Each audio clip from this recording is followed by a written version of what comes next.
I am starting a 21 days hunger strike and a fast unto death।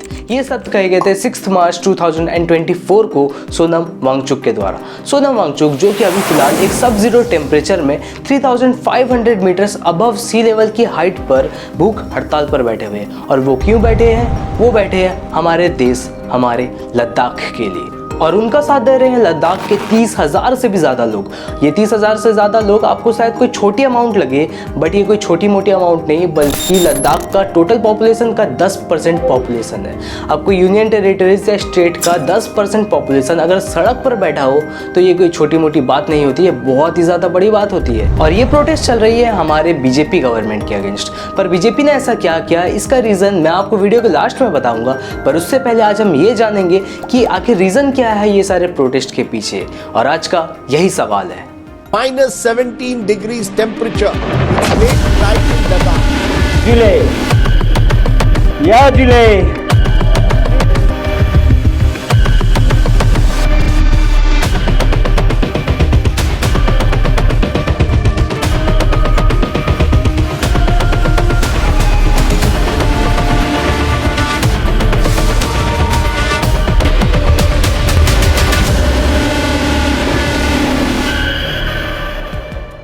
तो सबसे पहले मैं आपके सामने 5 पॉइंट्स रखना चाहूँगा।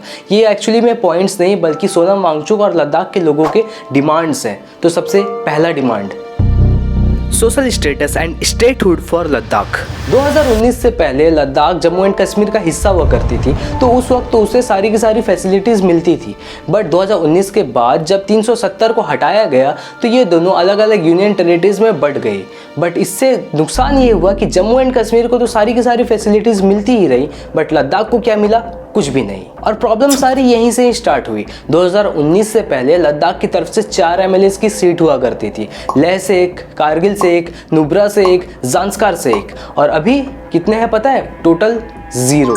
जी हाँ, सही सुना आपने, टोटल 0 सीट है MLAs की लद्दाख की तरफ से। अब यहाँ पर देखिएगा कि दिल्ली भी तो एक यूनियन टेरिटरी ही है, बट वहाँ पर लोग अपना वोट डाल सकते हैं, अपना गवर्नमेंट चुन सकते हैं, अपनी छोटी मोटी शिकायतों को लेकर किसी के पास जा सकते हैं, वो अपनी बात रख सकते हैं। बट लद्दाख, उनके पास तो इतना हक भी छीन लिया गया है। इनफैक्ट वहाँ पर जो लद्दाख में इलेक्शंस होते हैं वो भी बस लोकसभा के इलेक्शंस होते हैं। वो भी वहाँ पर बस एक ही MP दिया गया है लद्दाख के लोगों को। उनके पास चॉइस ही नहीं है कि वो किसी और को चूज कर पाए। और यही सारे रीज़न है इनके सबसे पहले डिमांड का, special status and statehood for Ladakh. अब आते हैं हम इनके दूसरे डिमांड पर, जो कि सबसे ज़्यादा इंपॉर्टेंट डिमांड है, implementation of the 6th schedule of the constitution. 6th schedule जो कि आर्टिकल 244 के अंडर आता है, वो वहाँ के जो लोकल ट्राइबल पीपल हैं उनको एडमिनिस्ट्रेटिव राइट्स देता है। यानी कि वहाँ के जो लोकल जनजातीय प्रशासन होंगे वो अपने हिसाब से अपना कानून तय कर सकते हैं। ये बहुत सारे अलग अलग ट्राइबल पॉपुलेटेड एरियाज़ में इम्प्लीमेंटेड भी है, जैसे कि मिजोरम, त्रिपुरा, मेघालय, असम में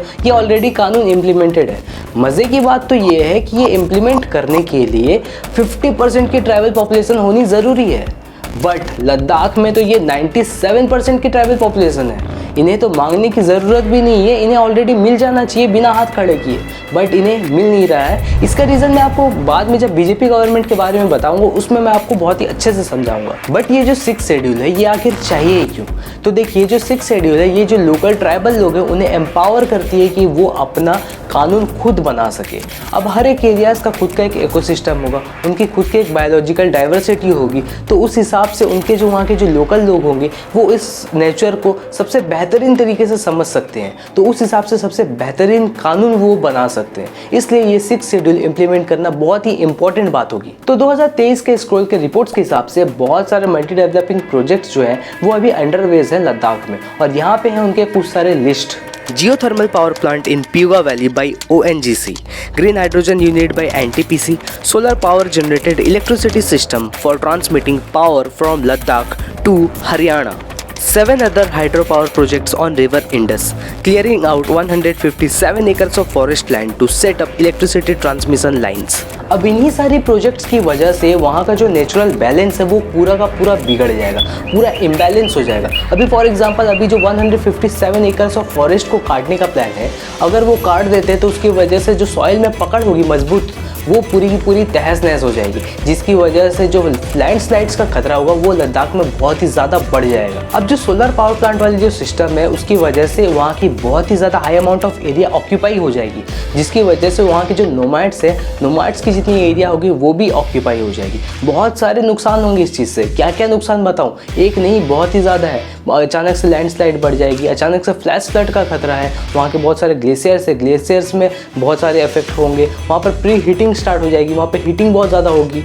बहुत सारे नुकसान है इस चीज़ का। अब ये जो ग्रीन हाइड्रोजन यूनिट वाला जो प्लान है ये बहुत ही ज़्यादा high amount of water consumption करती है। अब यहाँ लद्दाख पर यूनिट सेटअप होगा और आप गुजरात से पानी लेके आओगे, ये थोड़ा इलॉजिकल वाला बात होगी। जाहिर सी बात है आप पानी भी लद्दाख से ही लोगे और वहाँ पर जो आधा से ज़्यादा पानी है वो सब जमा हुआ है, और फिर जो बचा हुआ पानी है वो अगर कॉर्पोरेट वाले ही यूज़ करना चालू कर देंगे तो बाकी उन वहाँ के लद्दाख के लोगों के लिए तो कुछ बचेगा ही नहीं, और इसी वजह से लद्दाख के लोग थोड़ा गुस्सा है इन सारी चीज़ों से। अब हम आते हैं बीजेपी गवर्नमेंट के ऊपर। यहाँ पर देखिएगा ये 2019 का बीजेपी गवर्नमेंट का मैनिफेस्टो है जो कि लद्दाख के लिए लॉन्च किया गया था, जिसमें 3rd पॉइंट पर साफ साफ ये लिखा गया है, the declaration of Ladakh under 6th schedule of Indian constitution. ये वादा 2019 में बीजेपी गवर्नमेंट के द्वारा किया गया था लद्दाख के लोगों के सामने, बट आज तक भी ये वादे पूरे नहीं हुए हैं। ज्यादा से ज्यादा ये मेरा क्या कर लेंगे भाई, मैंने बताइए क्या कर लेंगे। अरे हम तो फकीर आदमी हैं, झोला लेके चल पड़ेंगे जी।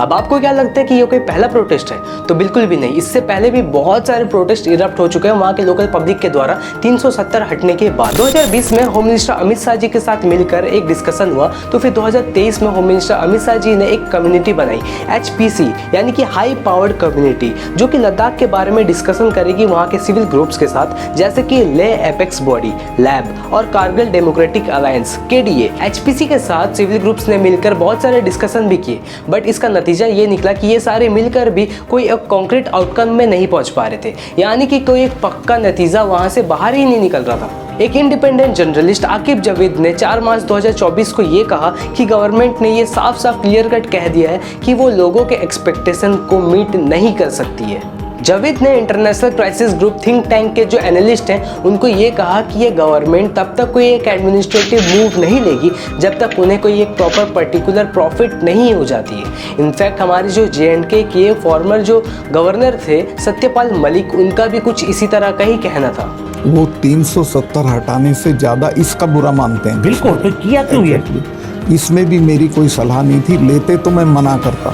इंडिया टुडे के साथ हुई कॉन्वर्सेशन में सोनम वांगचुक जी ने कहा कि ये जो लड़ाई है उनकी इन्वायरमेंट के लिए है, उनकी डेमोक्रेसी के लिए है, और अब तो ये लड़ाई उनकी सच्चाई के लिए भी हो गई है, क्योंकि जिस तरह वोट के नाम पर आकर झूठे वादे किए जाते हैं और वादों को बार बार तोड़ा जाता है, तो ये इलेक्शंस नहीं बल्कि इलेक्शंस के नाम पे एक मजाक बन गया है। इनफैक्ट मैं तो ये कहूँगा कि बस बीजेपी ही क्यों, बल्कि कांग्रेस या आम आदमी पार्टी या चाहे इंडिया की कोई भी पार्टी हो, अगर आप वोट मांगने के लिए आते हो और आप बड़े बड़े वादे करके जाते हो बट आपके पास वो गट्स ही नहीं कि आप वादों को पूरा कर सको, तो प्लीज़ वादे मत किया करें, क्योंकि जो इंडिया का पास टैग है पीपल्स गवर्नमेंट का, उनमें से पीपल्स का भरोसा उठने में ज़्यादा वक्त नहीं लगता है। खैर अभी तो फिलहाल सोनम वांगचुक जी ने अपना 21 दिन का जो फास्ट था वो तोड़ दिया है, बट यहाँ पर प्रोटेस्ट खत्म नहीं होता है। इनफैक्ट वहाँ पर जो महिलाएं हैं वो बढ़ चढ़कर प्रोटेस्ट में और भी ज़्यादा हिस्सा ले रही हैं। अभी तो ये प्लान भी है कि लगभग 10,000 लोग इंडो चाइना बॉर्डर पर मार्च करेंगे, जो LAC है यानी कि लाइन ऑफ एक्चुअल कंट्रोल है, वहाँ पर मार्च करेंगे, ये दिखाने के लिए कि कितनी सारी जो देहाती ज़मीन है वो सारे खो दिए गए हैं। इनफैक्ट सबसे ज़्यादा दुख की बात तो ये है कि जो एल्विस और मैक्सटन का जो लड़ाई का झगड़ा हुआ था उसमें 24/7 मीडिया कवरेज चल रही थी। आज तक डिजिटल ब्रेकिंग में इस वक्त की बड़ी खबर एल्विश मैक्सटन के बीच सुलह। एल्विश ने सोशल मीडिया पर मैक्सटन के साथ शेयर की फोटो में दोनों ही मुस्कुराते हुए नजर आ रहे हैं। एल्विश ने फोटो शेयर करते हुए कैप्शन में लिखा, एक घर में बर्तन होते हैं, बजेंगे तो सही, भाईचारा ऑन टॉप। एल्विश की टॉली के ठेले में बिल गेट्स ने चाय पी, मुनव्वर ने सचिन को आउट कर दिया। इन सारी फालतू टॉपिक्स के लिए मीडिया और सोशल मीडिया के जो पेजेस हैं इनके पास बहुत सारे टाइम है, बहुत सारे इनके पास कवरेज है कवर करने के लिए, बट जो असली टॉपिक्स है, जो असली मुद्दा है, जो असली दर्द है, वो सारे इसके पीछे छुप कर रह जाते हैं। जो असली सोशल इश्यूज होते हैं ये सब दब कर रह जाते हैं। और वीडियो खत्म करने से पहले मैं बस यही कहना चाहूँगा कि भारत को भारत के लोगों की ज़रूरत है। और अगर आपको ये वीडियो थोड़ी सी भी पसंद आई है तो इसे प्लीज़ आगे शेयर करिएगा, ताकि थोड़ा सा भी अगर मैं इम्पैक्ट डाल सकूँ तो उससे इम्पैक्ट का कुछ तो फ़ायदा हो। और इस वीडियो को बनाने में बहुत ही ज़्यादा मेहनत लगती है, प्लीज़ छोटा सा सब्सक्राइब का बटन दबाकर ज़रूर जाइए। और क्या इंडिया के लोग लद्दाख के लोगों के साथ कंधा से कंधा मिलाकर लड़ेंगे, आज का यही सवाल है। तो गाइज मैं आपसे मिलता हूँ सवाल की अगली वीडियो में, तब तक हंसते रहिए, मुस्कुराते रहिए। जय हिंद, जय भारत।